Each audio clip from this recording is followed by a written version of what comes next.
Hi, welcome to this week's episode of Love Dripping from the Walls.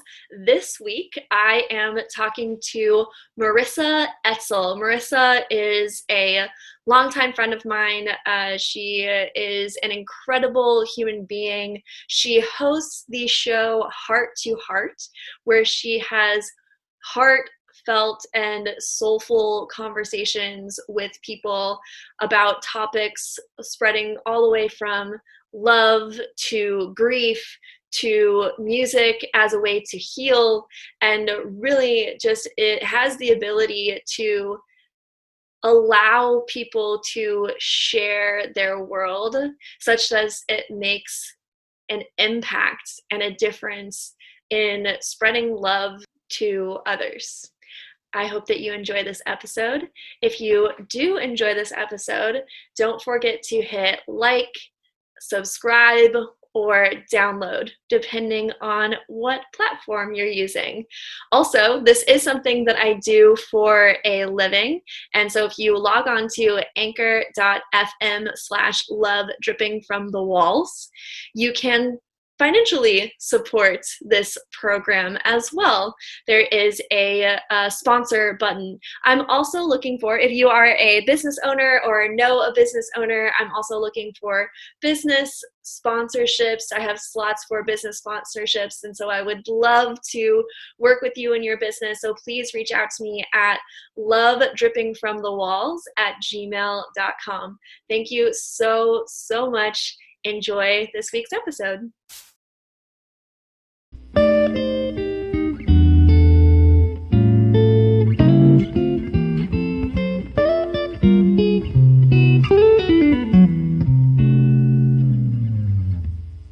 It's funny, I'm at the point now where people are reaching out to me and asking, like, how are you doing these Facebook Lives with two people? And, like, how do you do the Zoom? And I'm the last person, like, you're asking me for tech questions, but it's cool. Like, I'm able to show them the way. And that's what I'm all about, too. It's like, heck, like, I don't want to be the only one with the secrets. I want other people to be having heart-to-heart conversations live as well. And that's honestly like one of the reasons you may have been asking yourself, why does Elizabeth want me on Love Dripping from the Walls? What are we going to talk about? Yeah. Like, I know I radiate love, but, like, why me? You do. That's like one of the reasons why I want to have you on the show, because like immediately I've thought about having you on the show. This will be episode, I think, 25, 26 total. And I've thought about having you on the show like since day one. I'm like, oh yeah, I should definitely have Marisa on the show. And so I finally reached out to you. It's just been a matter of me reaching out to you. Yeah, and me having the time, right? Like, and you having the time. Finally I graduated. It's like, oh, and it's not even a free schedule. Like, I of course have things booked in, right? Like the life of an entrepreneur and just women who are up to big things. Right, exactly. That's I have a friend of mine who kind of popped out of the woodwork recently, especially with all of this COVID stuff. It just seems like it's a lot easier to have time for people. It's like a lot easier to have time for people, and also like still my schedule is like completely full. And Yep, I get it. Oh, and my friend and I were saying on the phone yesterday, we're like, does it feel like COVID is almost like not giving an excuse? It's almost like making it easier to just pop out of the blue and reach out to someone, whereas before it would have been awkward, maybe. Yes, absolutely. Yeah, because this guy like reached out to me and we haven't talked to each other in like 10 years. Whoa. Like legitimately 10 years.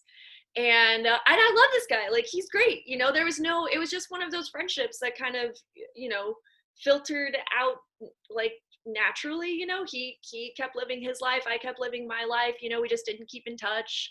And yeah, and then he just like reached out of the blue and was just like, hey, I like the stuff that you're doing. It's really cool to like see all your stuff, blah blah blah. And like that's just super progressed. And then we had like a FaceTime chat last week, and now we're like, oh, we should talk regularly, you know. And like, so wow. But the point of that is that I'm even scheduling like friend time. You know, you have to schedule like friend time. So I'm having like social Saturdays. I do social. This is me blocking off my calendar with my hands. Got it. Like friend time. Social Saturday, that's so cool. And that's genius. I feel like every day has to have like some social aspect for me, but like to have a day Yeah. that that's good. Well, it's a block of time where it's like, okay, if I can't, if we don't like chat just randomly or something like that, if we actually want to have like a heart to heart conversation, then I schedule that on. I have a block of time. I have a 3-hour chunk of time on Saturdays that I schedule social time like that if it can't get fit in anywhere else. That's so good. Yeah, Wow. be very very purposeful. Well, like you said, we're entrepreneurs, we're up to big things. You have to be very intentional about your schedule. And I also have to be very, like, for myself, I have to be really protective of my working and productive time as well, Oh gosh. because Yeah. otherwise when you work for yourself, there's so many distractions. I think there's so many distractions working for yourself. Like, you can just like go down a rabbit hole, and sudden it's like 3 hours later and you're like, what was I trying to get done? Like, it's not, Yeah. whatever it is, it's not getting done. And that's why, like, okay, it's so exciting to launch into this next phase of my life. And it's also a little bit daunting. Like, oh, you mean there's not going to be a professor telling me what to do, and I won't get docked points if I don't turn it in on time? Shoot, my self-motivation has to go way up then. Totally. And it, like, I'm so grateful to have friends like you and, people surrounding me who get it. Because I think even sometimes dear friends of mine, just as much as they love me and care about me and support me, they'll never understand that struggle, even of like imposter syndrome. Because something I'm stepping into is this new identity of life coach. And even the title life coach, I'm like, wait, like, I'm not even 25. Like, who am I to be coaching, first of all? Right. And like, yeah, just all of these things coming up, which is great. Like, I know that I need to confront those, and that's just part of me up leveling. Yeah. But yeah, it's just like, who am I? And it's also like, who do you think you are during COVID to be charging people and thinking that this is a good idea, and you're not qualified, you're not ready, just all of the things. Right.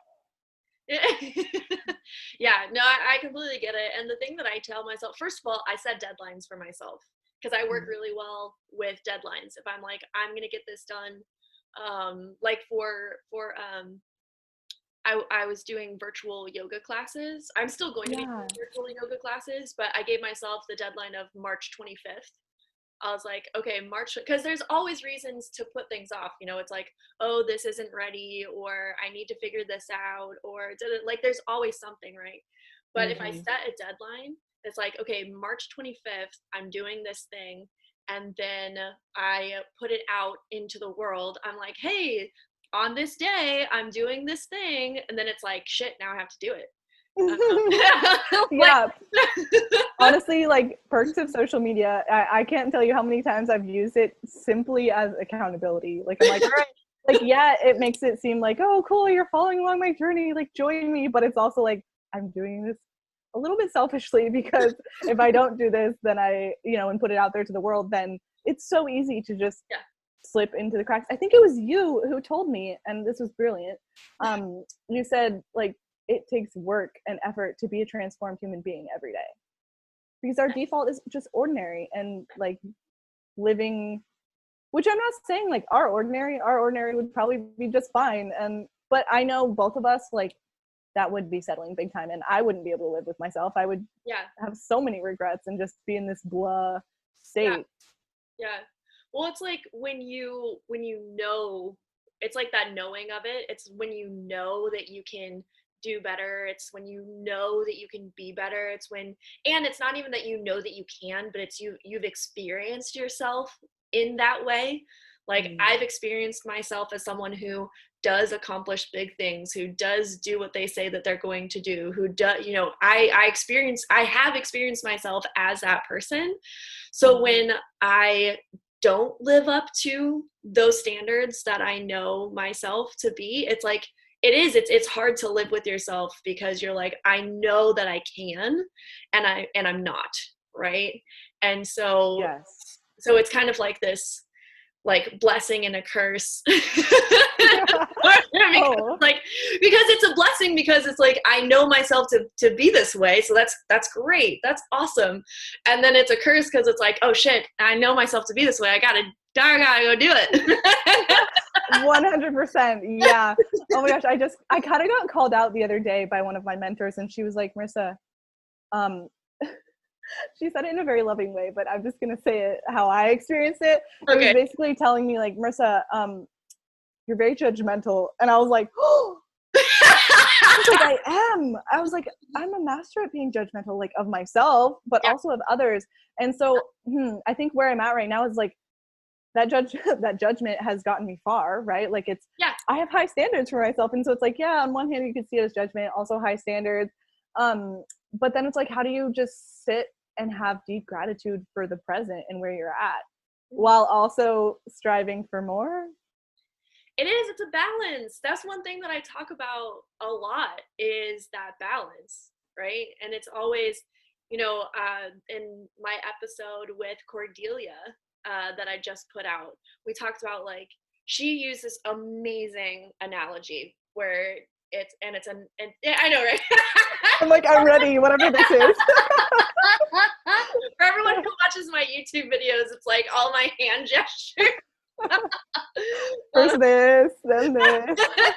But it's like when you're walking on a railing, you're never going to walk on a railing perfectly. Like you're gonna teeter, you're gonna totter, you might fall off, but even when you're walking on the railing, you're still gonna sway in some way. There's still that kind of back and forth. And so you're never going to hit a perfect balance, but you're going to just kind of figure out and ride that line and get better and better and better, right? That's so good. Cordelia for the win. And it's like perfect for her too, because isn't she a big parkour person? Yeah, she is a professional parkour athlete. She's a coach, she's an athlete, she's the program director for Parkour Visions. She's parkour. So why I wanted, we'll go back to the question why I wanted to have Marisa on Love Dripping from the Walls. And it is because you exude love, and also you have your heart-to-heart conversations. And I know, and I was on one of your heart-to-heart conversations. Yeah. Forever ago. On love. So about perfect. love. Weird. Fancy that. So odd. What was that? 2018? Wasn't it? 2000? I was looking back, and I want to say it was, were you like January or February? I think it was 2019. January, February of this year? No, wait. Whoa, wait. No, that would have been 2018 because we're in. Yeah. Whoa. Yeah, it was 2018. I'm pretty sure. Dang. Yeah. Oh my gosh. That shows you how long I've been doing it. Yeah, a little over a year. Huh. That's cool. I'm like, now I'm second guessing myself. Now I'm like, was it 2019? No. What even is time? No, it wouldn't have been 2019 because this January I was studying abroad in Northern Ireland, so there would have been no way because like time differences and stuff. So no, this was January 2018 that you were on Heart to Heart. Dang, that's so awesome. Time flies. Time does fly. But I want to talk to you about Heart to Heart. And I want to talk to you about, how you got it started and like what was the inspiration and how is it going and what have you learned, and I want to highlight that. And I love every time that I see it on Facebook, it just makes me so happy. It's like, oh, Marissa's still doing Heart to Heart. Like, I never want you to stop doing that. I want you to, my request is that you just do that forever for the rest of your life. Oh my gosh, can I hire you as like my personal cheerleader? Because like when I do want to stop, it's okay. This is just perfect timing that we're talking and that you are like asking me the big questions and my why, because I do think that every once in a while I need to be reminded that, because not gonna lie, this is gonna get real fast. So my last Heart to Heart, it was music as medicine, and it was with a friend who's from, where is she from? Holland? Yes, the Netherlands. And I just, oh my gosh, after I released it, and put it out there in the world, all of these thoughts, I was just bombarded by the negative thoughts of like, was that even worth it? Like, are people even going to get anything out of it? It was just me and my friend talking. But okay, that's me now. And yes, like I am a year or so into it, and I still have those thoughts. And so for anyone listening who, is looking at Elizabeth or I and being like, what? Like, they have it all together. How are they doing this? Like, they're so happy. What are they on? I just want you to know, like, at least from my end, I still have the self-doubt and I still have the fear. I still get the butterflies before I hop onto Facebook Live every time. You'd think, like, after doing it for so long, it goes away, but it really doesn't. Yeah. And it's like the butterflies are there, but I know like what's on the other side. So now it's so much easier to feel the butterflies and just go with it. Yeah. Yeah. But really, okay, heart to heart, how it started is, so this is going back to when I was like 13. I went to this free heart screening, and I went in so cocky. I was like, in my mind beforehand, I was like, they're just gonna be so impressed with me. Like, here I am, this soccer athlete, track runner. They're just gonna be blown away by just how in shape I am. And oh my God, that's adorable. Yeah, and it is adorable until I walk in there and test after test, like, I was just breezing through, and then next thing you know, they sit me down in one of the little booths, and I think it was a geriatric cardiologist. He was listening to my heart, and he felt my hands, and he's like, your hands are really cold. And I was like, yeah. Mm-hmm. He's like, that's not normal. And it was my normal. I didn't know anything other than cold hands. Right. And so first of all, I was like, who is this dude telling me that I'm not normal? Like, you don't even know me. Also, normal is just a setting on a washing machine. So I never strive to be normal. I'm extraordinary. This is all what's going on. I love 13-year-old you. Right? I love you, but obviously, like, 13-year-old you is a badass. That's awesome. My inner child, yes.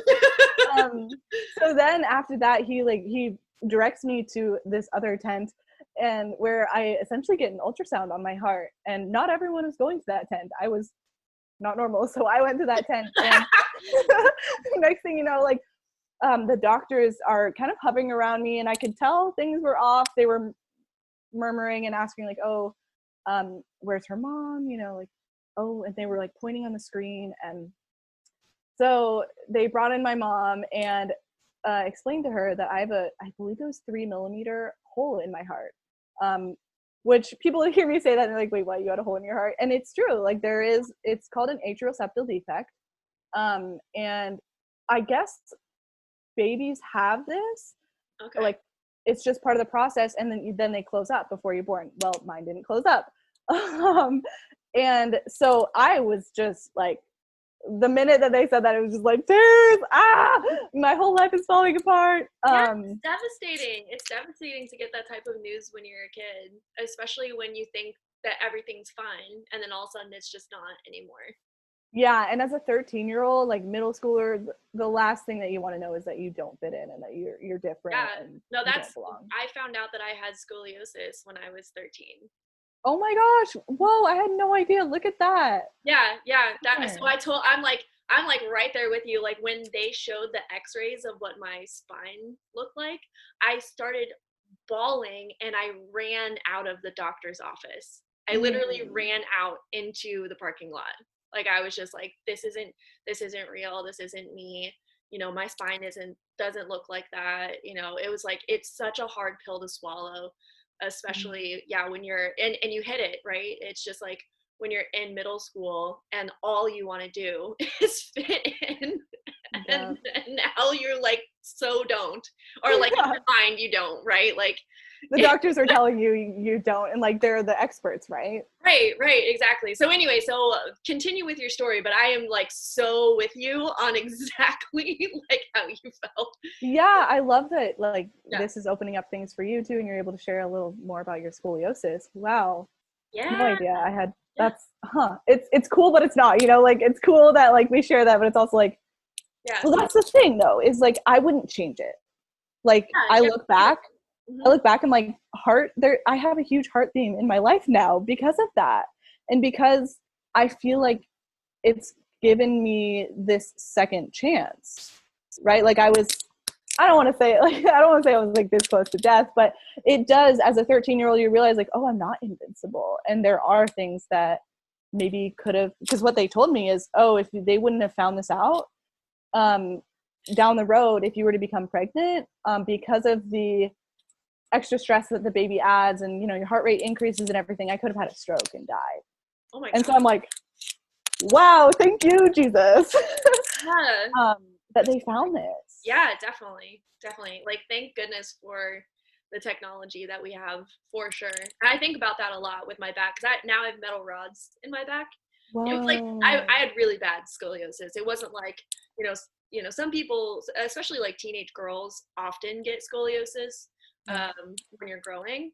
And then it either like evens out over time, or you can just wear a brace, or like there's like scoliosis actually in its smaller stages is not a huge deal, and it's actually pretty normal. But in my case, it was like pretty extreme, and I ended up having surgery, and the top half of my spine is actually metal. I have rods and hooks and screws. Robo human over here. I know. I would have never known. But you probably beep when you go through the thing at the airport, huh? No, it's a specific type of titanium that doesn't set off metal detectors. Wow. However, it does every once in a while, like I'll get like a pat down my back. Like they pull me aside, but then it's fine. But I carry my x-rays with me when I travel, just in case. I've heard horror stories about people who have metal in their body like being detained. And so I carry my x-rays. So Yeah. anyway, but my point being is that I think about that. I'm like, what if we didn't have the technology that we have now? And I would be in so much, like I'd be crippled pretty much. And because one of the reasons why we had the surgery, or I had the surgery, and we decided to have surgery was because it was just growing so fast. Like I was basically shrinking at an alarming rate. So I can't even imagine like if the technology weren't the way that it was, like what my life would be like now. Oh And my gosh. like Yeah. like what I would have to deal with. And it's so anyway, I this is so interesting that we're just finding this out of Yeah. Like how long have we known each other, and here we are, just like revelation after revelation.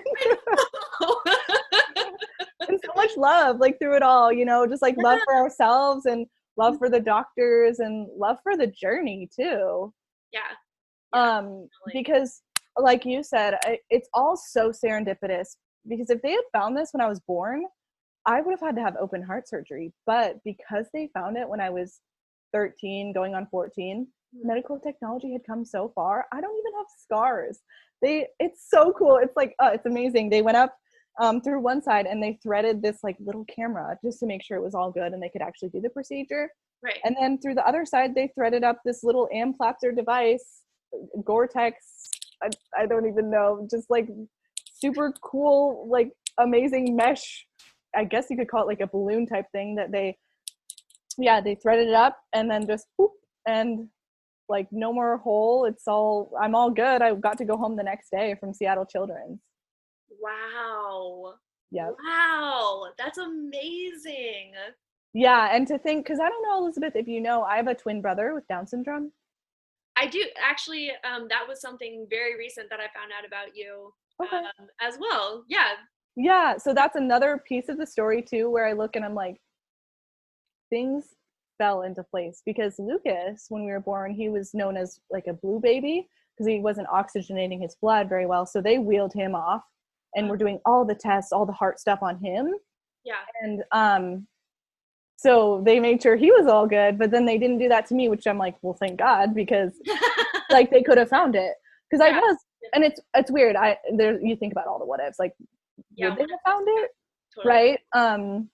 But it all happened in divine timing, as it should have. And something my parents and I joke about now, which at the time it wasn't very funny, but my parents are like, oh, your brother Lucas gave that to you, because I guess 60% of children with Down syndrome are born with some type of congenital heart disease. So it's like, oh, he gifted that with you in the womb. Like, he gifted that to you. Great, thanks. So here we are, and if you hear dog noises, it's because I'm dog sitting at the neighbor's house. So, so if you heard snoring, it was not a human being; it was the dog, and then the dog. Got it. But yeah, I mean, like, from the moment I found out. So here's the thing. Here's why heart to heart. This is a very long-winded answer because we have the time, right? So yeah, thanks I got time. for sticking with me. So yeah, from the moment I found out to then when I had my surgery, I was suffering in silence. I didn't even want it was hard for me, first of all, to open up to my own family members. Obviously my mom knew, but she's like, is it okay if I tell your brother Nick and dad? And I saw it as a weakness, and I just didn't want them to know that about me. And my parents, I remember, had to almost like beg me to tell my grandparents and extended relatives. Really? Wow. Yeah, which looking back, I'm like, that's the worst thing I could have done. I was distancing the support, and friends and family are there to love me and to support me through good or bad. And so I don't know, you could call it perfectionism, you could call it whatever you want, but I just cut people out and was just like, this is my battle to go through. Like, I need to deal with this on my own. I don't want to burden other people. Wow. Yeah. So a lot of my friends didn't know until the night before my surgery. Dang, that's crazy. Yeah, crazy. And crazy for me to look back and be like, what were you thinking, Marissa? Like, so really that's why I created Heart to Heart, is with the intention that we aren't meant to do this alone. Like, whatever you're going through, there are people out there that are going through it as well.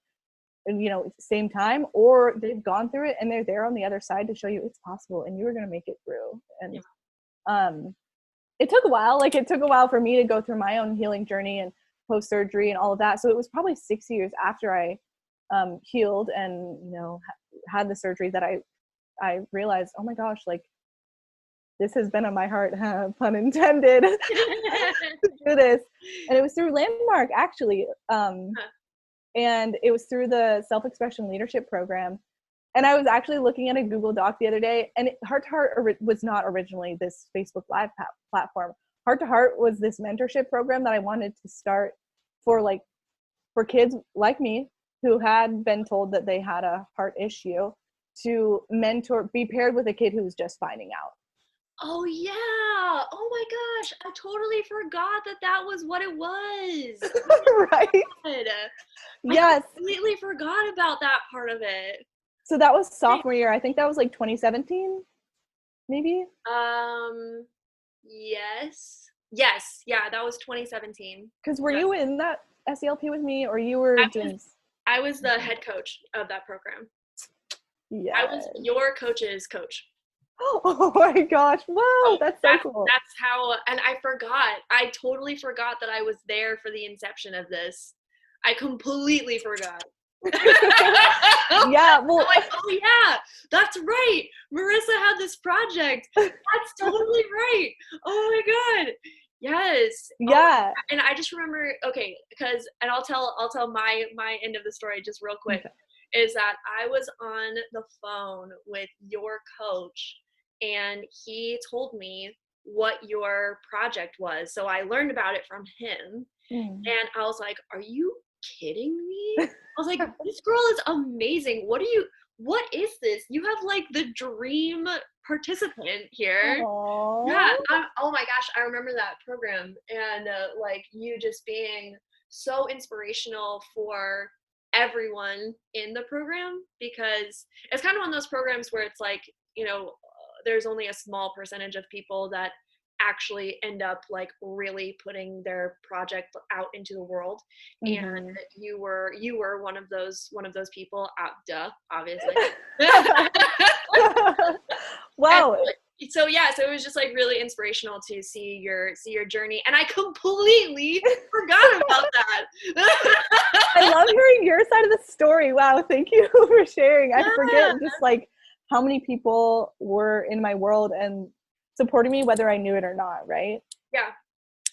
Love that. And you know what? It's also interesting hearing that because of course during the program I was just like so angry and like I'm not getting the results that I want and Right.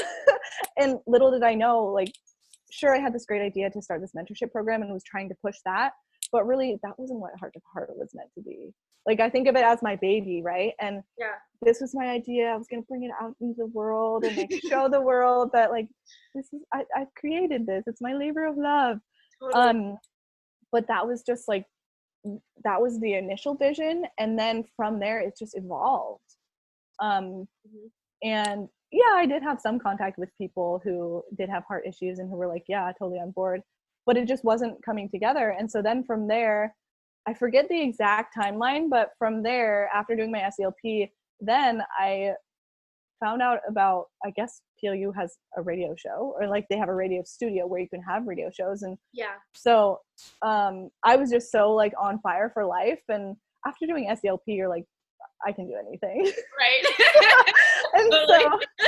so I had this friend, Francisco, who had a radio show, and I was like, tell me more about that. You know, I'm so curious, and I'd love to. I think that'd be really cool to start one. And sure enough, he takes my word for it, and he's like, yeah, like I can totally show you. And I was like, whoa, like this is all happening so fast. And Right. so then it evolved into Heart to Heart, a radio show where I would have guests on, and Uh-huh. kind of like this, where we would talk and have these Because heart to heart I conversations. remember the radio version of it, and that's where I Yeah. thought that it started. I totally forgot about. Oh my gosh.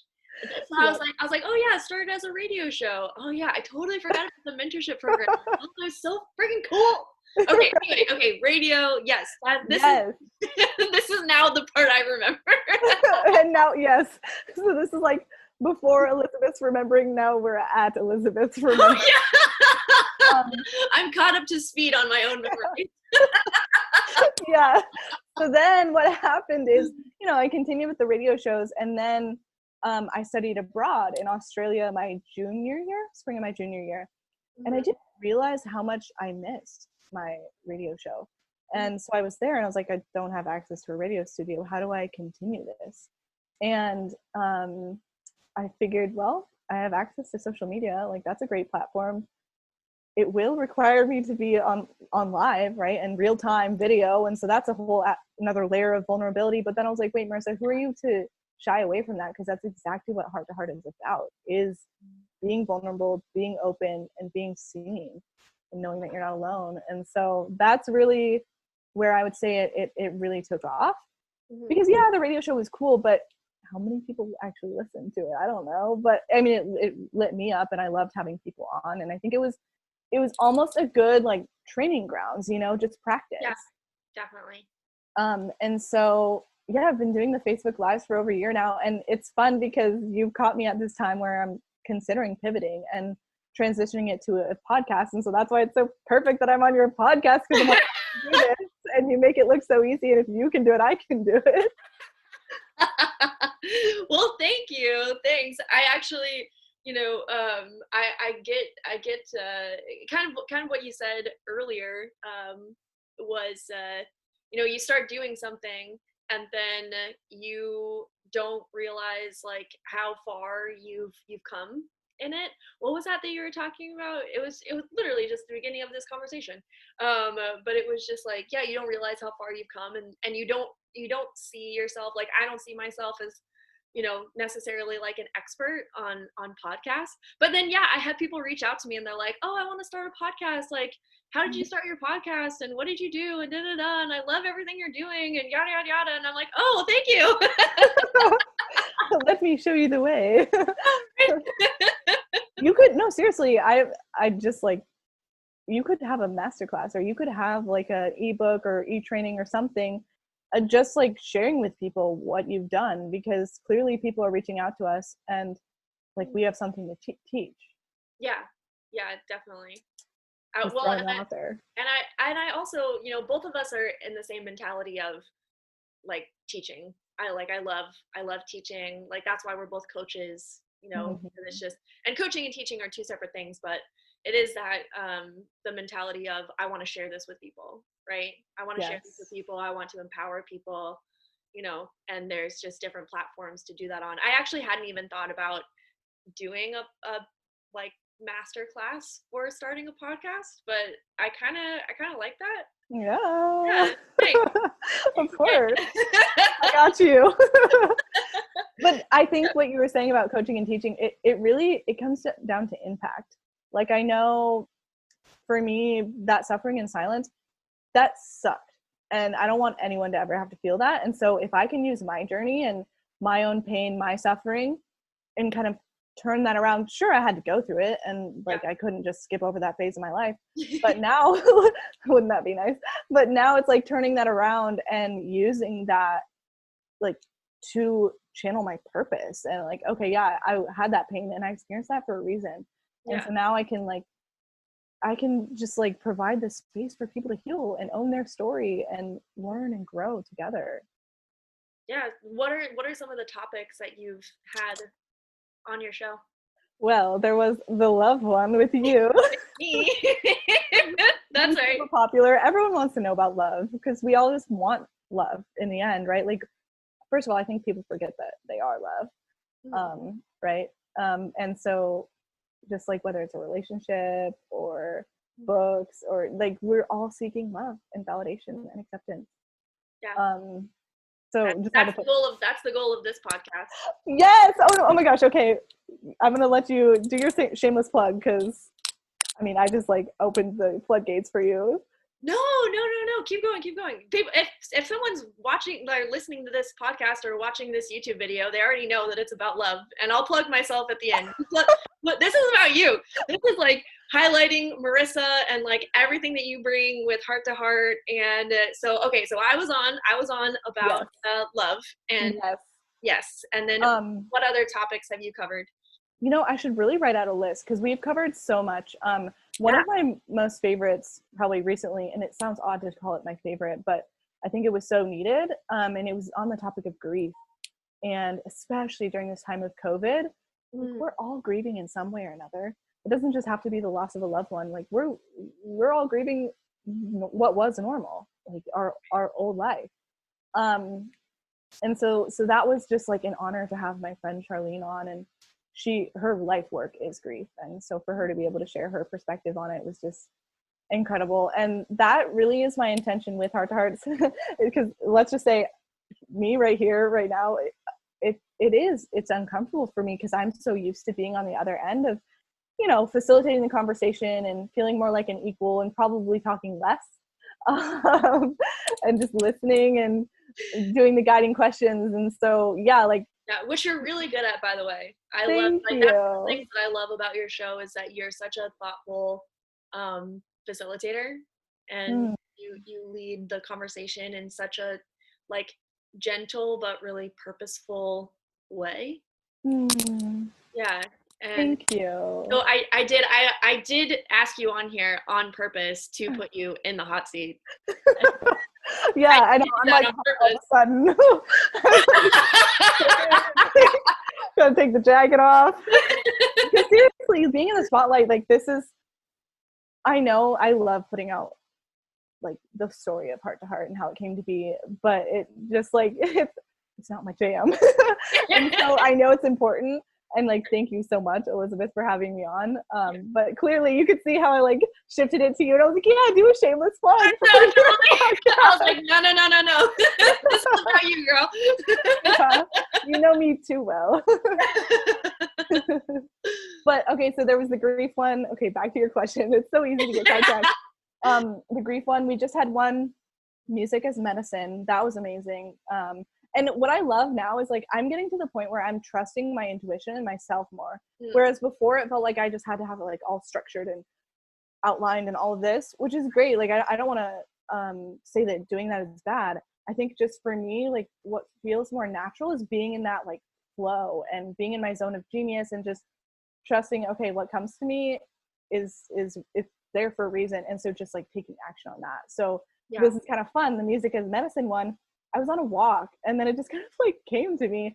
And I was like, oh my gosh, my friend Analea, Music as Medicine. What? Like, she posts videos of herself playing guitar on her Instagram. And so I voice messaged her, and she was so down. She was just like super energetic about it, which is, I just have to point this out, because earlier I was like, hey, you should be on a heart to heart with me. And she just, like, the energy wasn't there. And I think maybe because I didn't, like, who knows what it was, but it didn't spark her curiosity. Whereas now I was like, Music as Medicine. She was like, yes, like, oh my gosh, and I've always wanted to be a performer, and I just, well, all these things. And so I was like, okay, I think I just need to lean into that more, and just trust that, like, okay, like, these visions or these ideas are coming to me for a reason. Yeah, definitely. And then being able to act on those as well is super important. I actually had my conversation with my mentor on Friday. I'm like, what day is today? Yeah. It's a Saturday. Remember? You said that at the beginning. I know, right? Saturday. Saturday. So on Friday afternoon, I had a conversation with one of my mentors, and she had given me this really great tool for collaboration, like business to business collaboration, because I am looking for sponsors, like business sponsors for the podcast, and highlighting different businesses and stuff like that, and creating those business relationships. And so she gave me this awesome tool, and I used it for I actually do have a sponsor now. It's not for this specific episode, but in the future it's coming. Yay. So excited. And I used this tool that she gave me, and so I got on the call with her on Friday, and I was like, oh my God, thank you so much for giving me this tool, and and she acknowledged me for using it, which I like at first thought was like really strange, because I was just like, well, it's your, like, I don't understand why I'm getting acknowledged for something that you created, pretty much. And she was like, yeah, but Elizabeth, there's one thing to know something or to have a tool, and it's completely different to actually use it. And you did that. You used it. And that's what I'm acknowledging you for. And I was like, oh, yeah, thanks. So that's that, but it's the same sentiment, right? Where it's just like, yeah, I mean, everyone has intuition, and there's learning to listen to your intuition. It's completely different to then act on it. And it's an act of courage to act, and to act on your intuition is an act of courage. Yeah, I love that you're pointing that out. And I mean, I think especially for things like this, like, you are like, you part of your podcast and your show is having people on. And so really, like, taking that action and inviting people. And I think for the most part, I'd love to hear from your perspective, but people are like, love telling their story and being invited on to share. The only resistance that I get from people is the same resistance that I got from you a little bit, which is just like, what do I have to offer? Like that, like, what do I have? What can I share? What is it? And it is like that people are just love, and that I think that anything that someone shares is going to like impact people in some way, which is why we have to be really careful about what we share. We don't, it's that thought that we have that we don't make an impact that has such a terrible impact, because everything that we do has some impact. We don't live in a vacuum. What you say totally matters. Like, even if you don't talk on a podcast, like, obviously, like, there's a different impact talking on a podcast, but even what you say in your house, to your family, like to the people that you love, everything that you say matters. You have no idea what people are going to be left with out of a conversation with you, good, bad, or otherwise. Right. And sometimes, because people will come back to you and, like your mentor did, and acknowledge you, or people will give you those words of affirmations and say the impact that you had, but oftentimes we don't know. Yeah. And that's where it's like, oh, the pressure. But it's also like, you could also look at it and be like, wow, what a privilege. Like, what an honor to use our voice for good in this world. Yeah. And you bring up a really good point, is that sometimes you don't know, and there's the opportunity to find out, you know, what the impact that you have is. Like, that's why feedback is so necessary, right? And that's why being able to receive feedback, but also to be able to give feedback constructively. You know, I'll give you an example, actually, because the other day I said something to Brandy that I thought was just like really sweet and loving. And like in my mind, I was like, this is an adorable thing to say. And how she took it was like completely offended, like upset. What I said was, because she said if I had a genie, she said, like, my first wish would be like something about me, and it was something like really sweet. I don't remember what she said, but it was something really sweet where it was just like, oh, I would make sure that you're taken care of, or like something like that. And what I said was, well, if I had a genie, my first wish would be that you wouldn't be so sensitive. And what I meant was, like, that's the words that I used. Yeah. And what I meant was that she's like super sensory, and so sometimes sounds can actually physically hurt her, like specific sounds, like if it's a really sharp sound, or like just like a metal spoon on like a ceramic bowl, right? Like, it's not even just that the sound is annoying, like it's that sound, like if there's like a physical like pain in her body, that she's so sensitive to sound sometimes. And so what I meant was, I would take your pain away. Like, I would want you to not feel pain. And but the other part of her being so sensitive is like, and sensory, is that the way that she feels things is so intense. And she also hears really, really well, and she's just so hyper aware of her surroundings, and she sees that as a superpower. She's like, that's my superpower. So what I said was, I would like not have you be so sensitive. What I meant was, I would take away your pain. And what she heard was, I would take away your superpower. Oh, no. Very different things. Different. So completely different. Oh, man. Like, so we really don't know like the impact that we have, and we really need to start seeing our words as our superpower, right? Our words really can be our superpower. And so we should be like more sensitive. For the end, let's all be like Brandy. So what we say. Yeah. No, communication, like, oh my gosh. And that's just like I think just an ongoing life lesson for me, because sometimes I forget how powerful my words are. I think I've had this conversation with you where it's like, my voice doesn't matter, you know? And so when I'm operating like that, whoo, baby, I say some things that have some destructive impacts that I would never intend for, but it's like, because I'm operating in this low vibe place, as if like, oh, it doesn't matter what I say because no one's even listening. Yeah. It causes harm, and that's the last thing I want to do. Yeah.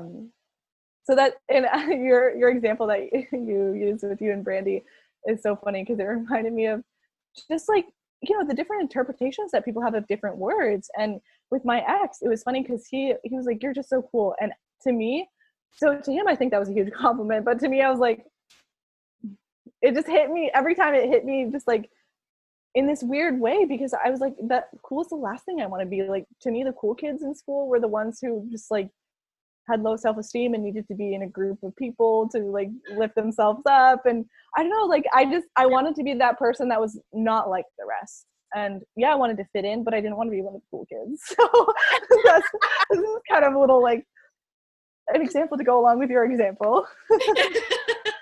Yeah, definitely. And I mean, this does, it just goes down a whole rabbit hole of like communication and, you know, expressing our needs and making sure that we're giving that feedback to people as well. And I also think that we sometimes assume that we can't give that feedback, right? Mm-hmm. Like that you, like, you know, couldn't say to your ex, like, hey, I know that you are trying to compliment me, but I actually never take it as a compliment. So is there another word?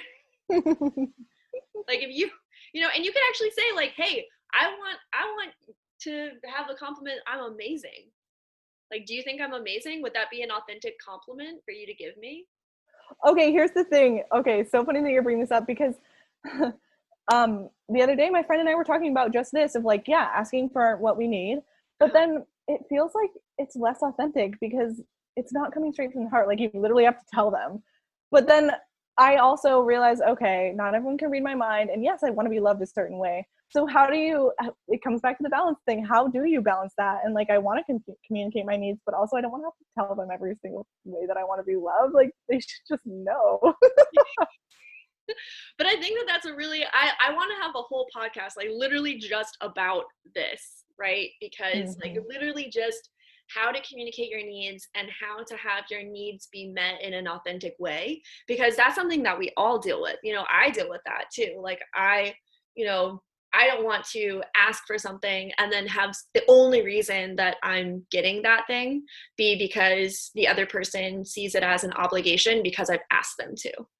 Right. And like, that's the last thing that I want. But it's like, how can you create a space in your relationship where you can ask for what you want and authentically receive that thing?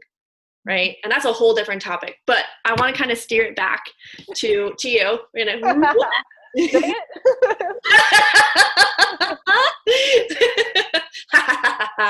I get to talk about, oh, actually, so what is, this is a perfect opportunity to exercise that. What is a compliment that you really like receiving about yourself? Ooh.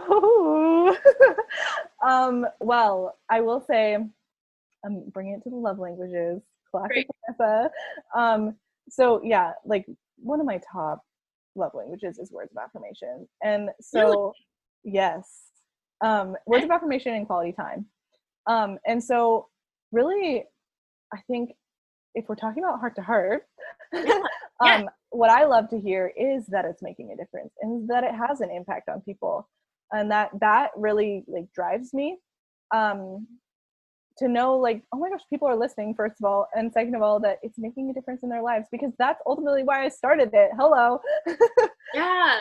Well, how heart to heart is making a difference in my life. So I'm just going to this is me giving this back to you in my authentic way of giving it back to you. Right. And then we're going to test the grounds here. Okay.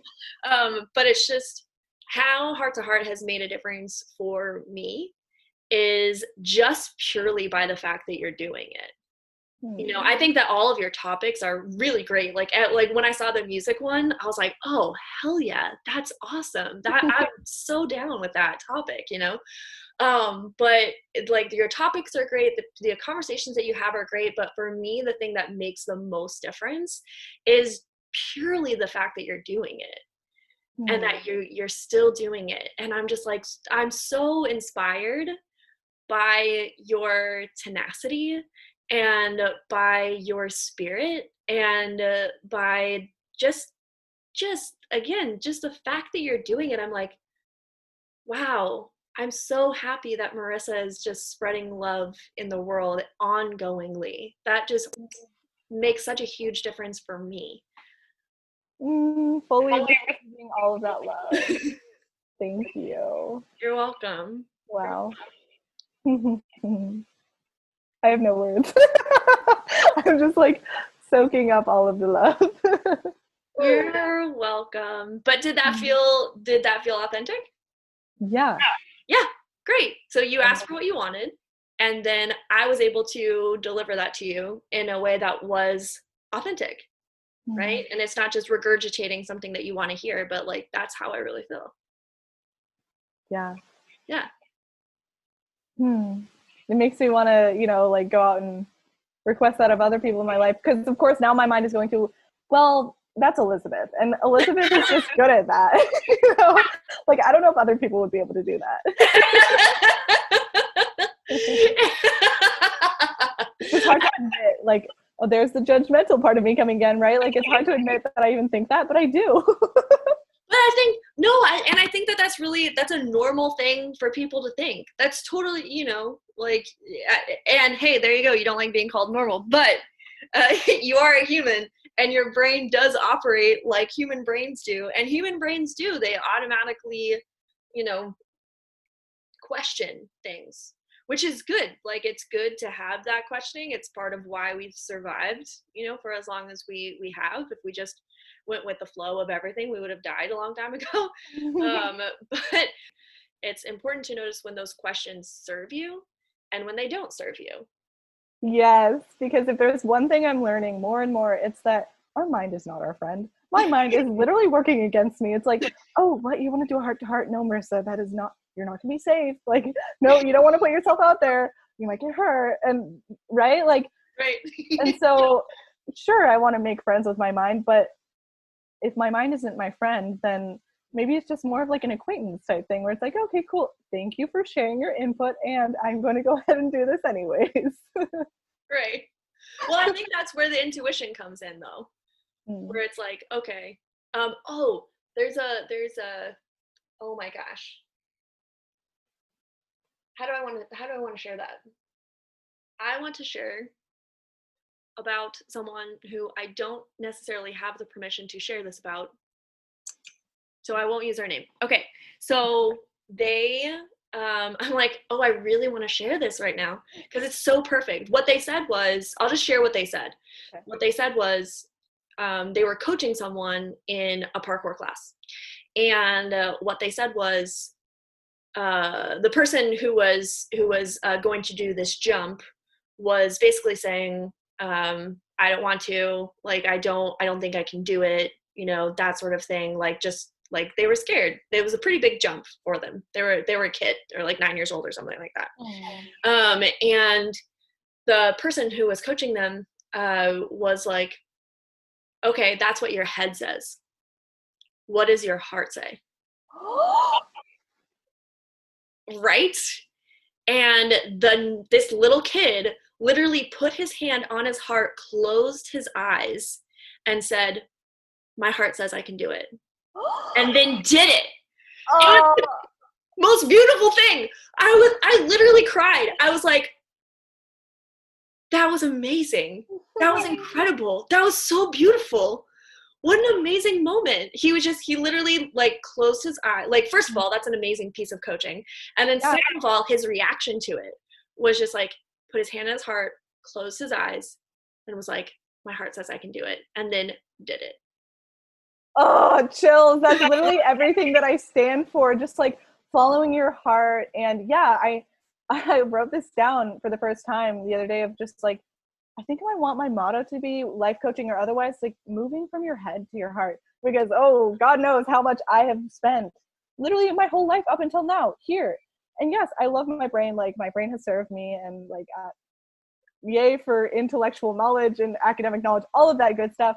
Mm-hmm. But for real life, like life skills, I love that it was a 9-year-old kid too. Like, yeah, if only we could be taught that in schools, like listening to your heart, compassion, empathy, love. When did we lose those values? I think that it's just too much focus here now. And I do think that we need to tap more into here. Yeah. And I think that is also one of the reasons why there's such a big, like, life coaching, you know, self-help, like personal and professional development, like all of that, like that, this whole industry that we're a part of has been born out of a lack of that teaching when we're kids, you know, because it's so, emotional intelligence arguably is more important to be taught than intellectual intelligence, because I think that if people are, and intellectual, like academics, all of that is like super important. Like, don't get me wrong, like super important. I have 2 degrees, so like, literally, Yeah, don't be a hypocrite. so it's like I am not knocking academia. I love academia. And I think that if people are taught that emotional intelligence and to listen to their heart, that academia would actually get better, because then people would go out and learn the things they want to learn because they want to learn them, and not from like an obligatory, oh, it's going to make me money or whatever, da da da. Yeah. Yes. That's so good. Oh my gosh. Yeah. I I don't know what this will look like, but I swear, like somewhere down the road, I don't know if I'm gonna start a school or if I'm gonna like collaborate with people and just like be hippies and start a, I don't even know. But yeah, there's so many people who are resonating with that right now and who echo that like emotional intelligence is so important. Mm-hmm. And I think this COVID time has us all thinking like, oh, so my kids aren't in school. I wonder, so if it's up to me, how would I want to teach them? And, and just like valuing teachers more and valuing education more and yeah, also reimagining what it'll look like in the future of, all right, it's like, it's kind of a clean slate and we get to start from nothing. And what a gift that is to be able to just create it how we want it to be, to serve humanity and to serve the planet. And why did we ever steer away from that in the first place?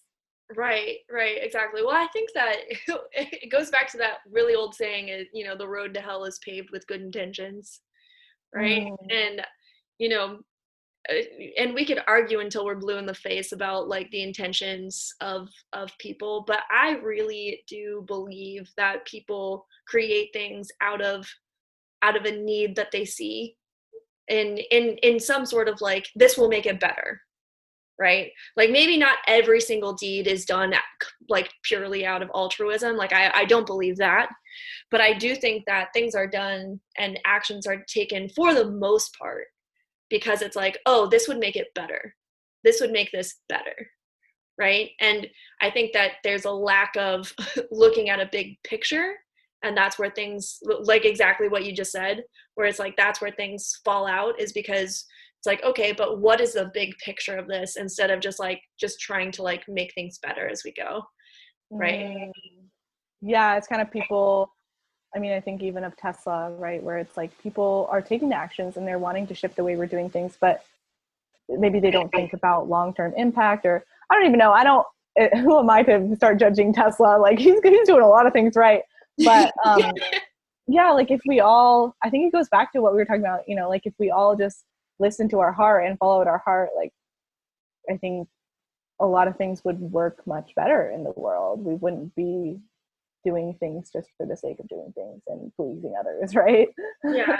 Well, yes, I completely agree with you. And I also think that one thing that we need to keep in mind, and you mentioned this a little bit, is that compassion and empathy for people, that we're not going to get everything right. We're going to mess up. And it's just that when you mess up as an individual in your house, then there's a lower impact of when you mess up and you're, the CEO of a corporation, right? But the nature of human beings isn't to be quote unquote right. And I think that we need to I think that we even need to get rid of just the language that things are right and wrong. Like the presupposition that, there's a right way to do things and there's a wrong way to do things, that just sets ourselves up for failure. Yep. I actually was going to call you out on it because you're using right and wrong, and I was like, wait a minute. Usually I'm the person that uses right, wrong. Elizabeth calls me out on it. So I was going to say, well, what if we're not in the right, wrong paradigm, but you did it yourself, so good job. Thanks. I kind of felt that too. I was like, don't worry, Marissa. Love it. Even through Zoom, we're like kind of telepathically communicating. Like, I got you. Yeah. Don't worry. We're circling it back around. Just wait. So, okay, I have a question about heart to heart. So what has been your favorite What's been your favorite topic?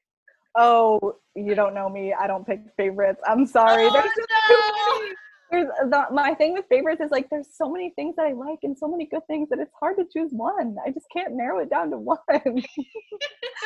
Okay, fair. That's an answer. Hey, that's an answer to my question. Fair. It's very fair. What are some topics that you think that you'll have in the future? Can you share any?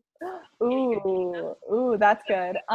So ones that I have kind of in the works, and like they always shift and change, and what I love about Heart to Heart is they're so sustainable. Like literally, it's just talking with people and having heart to heart conversations, and everyone has a story. So it's like it's gonna go on forever. Yeah. So let's see. Off the top of my mind, I know. I also that was a fuzz.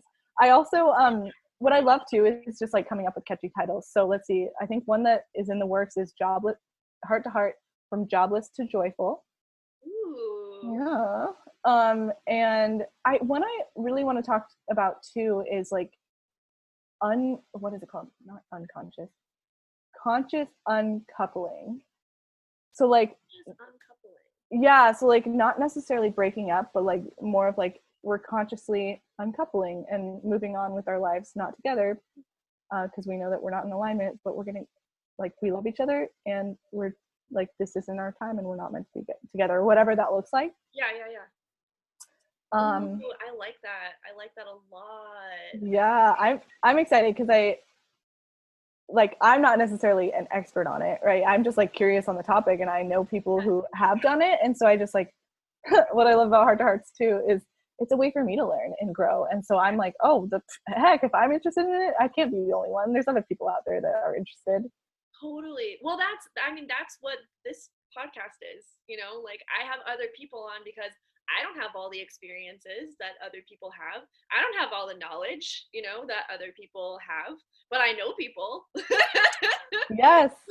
But I know people and I know that, yeah, exactly. If I'm curious about it, then there's got to be other people that are curious about it as well or want to learn or have had that experience because for my purposes, I have people on sometimes so that other people are validated, right? Where it's just like, hey, I'm going to have this person on to talk about.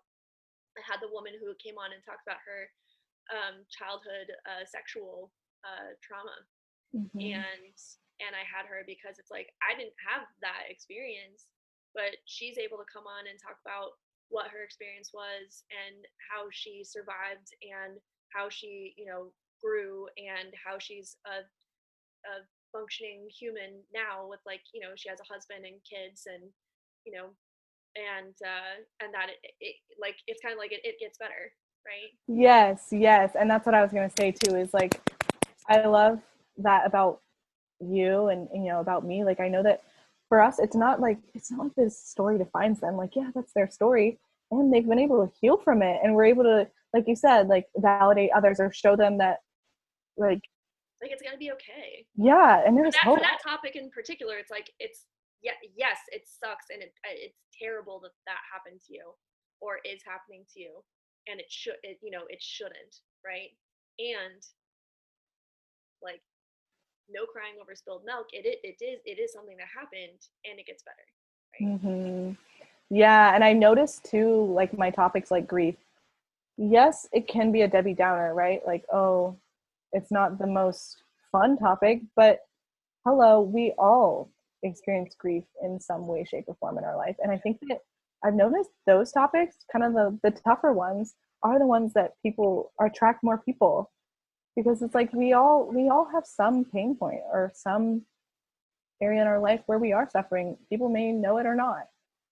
And so I just love like it's such an honor to be able to hold that space and to be able to have that conversation. And I love like how brave people are to join me. Yeah. It's like incredible. I literally just got chills thinking about it. It is. It's incredible what people want to share and will share. Right. And think about it, like us being the people who are asking them to share their story. Like maybe that's the first time they've ever been asked. And yeah, some people aren't ready to do that, but the people who are, like, what a gift that we're giving them, to open up. Yeah, definitely. Well, the person who shared about their childhood sexual trauma, she actually reached out to me and asked me if she could share. Oh, that is so cool. Wow. Yeah. So Huh. some of and that's also a thing that people don't know about putting together this podcast is that not all of it is thought of by me. Some of it's requested by other Yeah. people, and sometimes people actually reach out and ask if they can be on the podcast and share certain topics and stuff.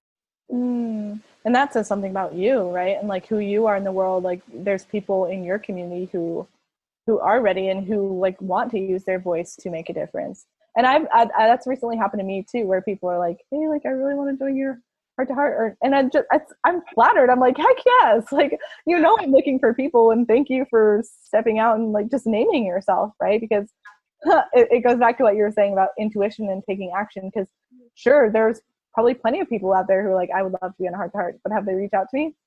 No. Right. Yeah. And that's not wrong on their part. It's just when they're ready. Yeah. So I'm gonna plug you there, where it's if you want to be on Heart to Heart, reach out to Marisa. Yes, Marisa Etzell on Facebook, MarisaEtzell. Nice, awesome. Yeah, go ahead. I'm gonna kind of leave it there. Yeah. So if you want to share,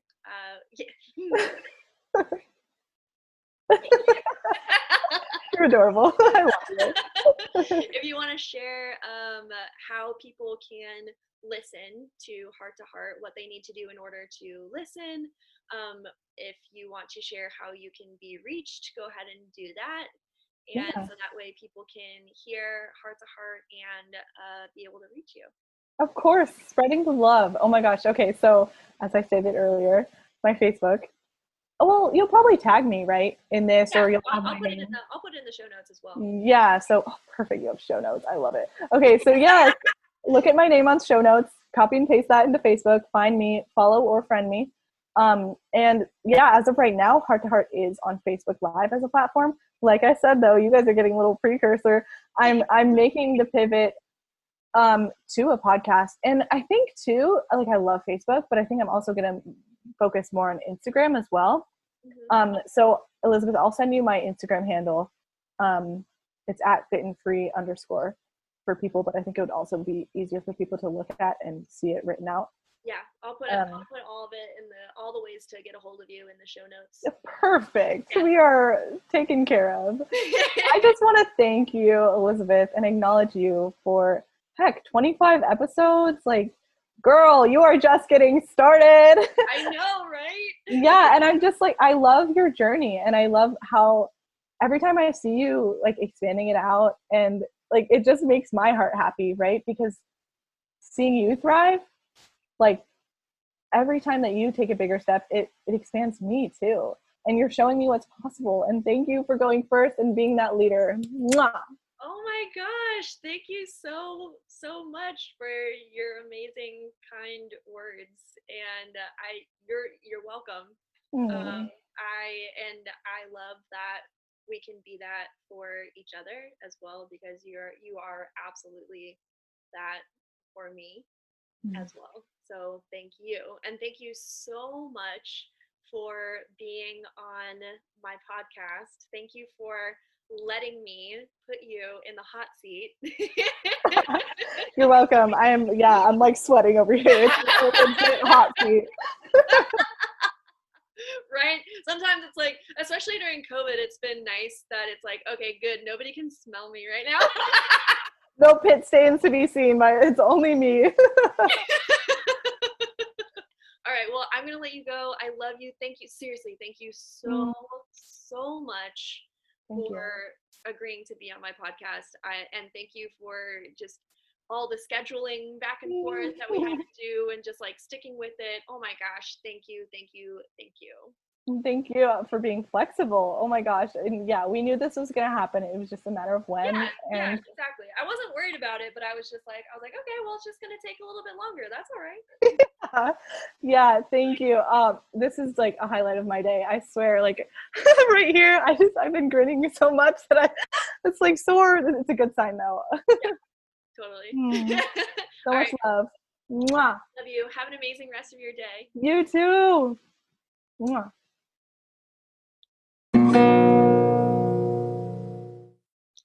Thank you to all of my love nerds for continuing to listen to my podcast, Love Dripping from the Walls, or watching me on YouTube. If you have not yet liked or subscribed this channel, please go ahead and do that. If you're on Apple Podcasts, go ahead and leave a review. Rate and review. Thank you so much. If you're listening on Anchor, you can also leave me a voice message. If you do leave me a voice message, you have the opportunity of being featured in one of my podcasts, so you can go ahead and do that. Also, if you log on to anchor.fm/Love Dripping from the Walls, you can become a supporter of Love Dripping from the Walls, either for $4.99 a month or $9.99 a month if you like this content. This is something that I do for a living. Thank you so, so much for all of your support. I love all of you dearly. Keep listening and keep loving.